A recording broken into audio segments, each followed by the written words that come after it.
आज हम बात करेंगे महर्षि पतंजलि जी के बारे में। भारत में जितने भी मुनि और ऋषि थे, सभी का कोई ना कोई खास बात था।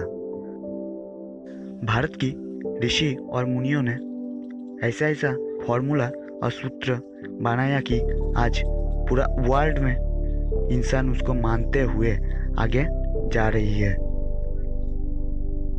और उनमें से एक है महर्षि पतंजलि जी का योगा सूत्र। किंगवदंती के अनुसार में 150 से लेकर 200 बीबीसी समय में महर्षि पतंजलि जी का जन्म हुआ था। उत्तर प्रदेश की गोंडर में जन्म ग्रहण किया था। बाद में काशी नागपुर में रहने लगे। महर्षि पतंजलि जी को शेषनाग की अवतार भी माना जाता है। वो शेषनाग वो सांप जो भगवान विष्णु के पास रहता है। महर्षि पतंजलि महर्षि पाणिनि जी का शिष्य था और माता थे गणिका देवी। महर्षि पतंजलि महर्षि पाणिनि जी के अष्टाध्यायी के ऊपर उनका भाष्य लिखे और नाम रख दिए महाभाष्य। आज भी काशी के लोग नागपंचमी और कृष्ण पंचमी में सांपों की छवि वितरण करती है।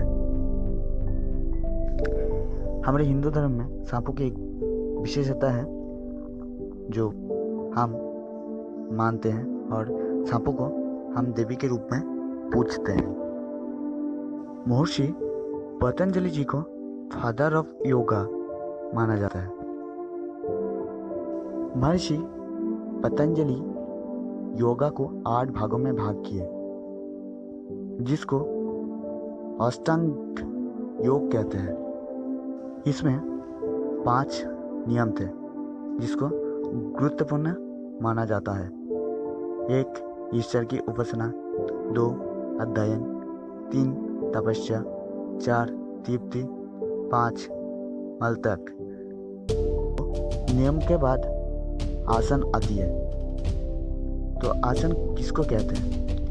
स्थितिशील अवस्था में बैठ के आनंद बोध के आसन कहते हैं। नियम और आसन के बाद आती है प्राणायाम। तो प्राणायाम किसको कहते हैं? धीरे धीरे सांस प्रश्वास की गति नियंत्रण करने की प्रक्रिया को प्राणायाम कहते हैं। महर्षि पतंजलि योग दर्शन की प्रवर्तक थे।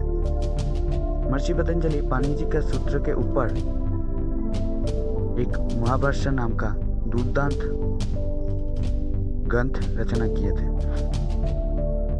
1700 से लेकर 1900 ख्रीष्टाब्द की मध्यवर्ती समय में महर्षि रामकृष्ण परमहंस योगानंद, स्वामी विवेकानंद सब महान लोग राज योग विकास की अवदान अतुलनीय। और आज के समय में बाबा रामदेव और बालकृष्ण जी समर्थक हैं।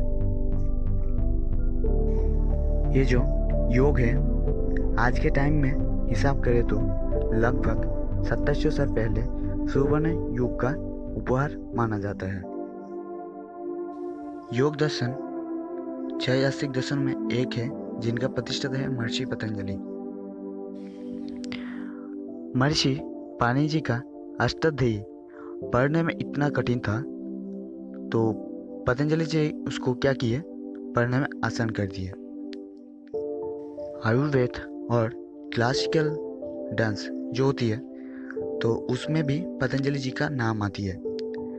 आज भी माता सरस्वती जी के साथ साथ पतंजलि जी का भी प्रणाम किया जाता है क्लासिकल डांस के समय। महर्षि पतंजलि 195 सूत्रों का एकत्रित करके एक ग्रंथ लिखा था। उसका नाम है अष्टांग योग। क्लासिकल डांस नृत्य जो महर्षि पतंजलि इसके बारे में भी बात की है, जो भगवान से जुड़ी है एक क्लासिकल डांस। तो ये था महर्षि पतंजलि जी के बारे में छोटा बायोग्राफी। तो इसको अच्छे लगे तो इसको लाइक शेयर एंड सब्सक्राइब कर देना।